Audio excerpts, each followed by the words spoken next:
Alo alo.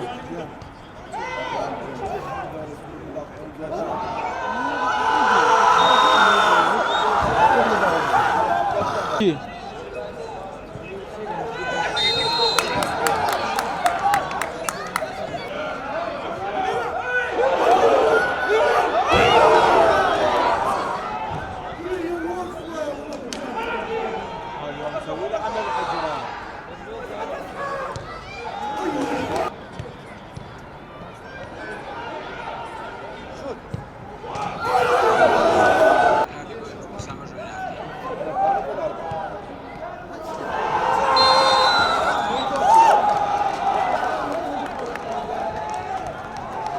Vitor satıp abi.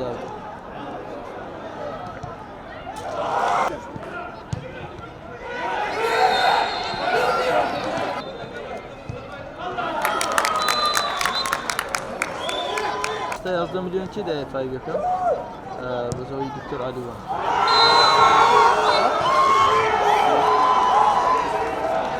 Tamam.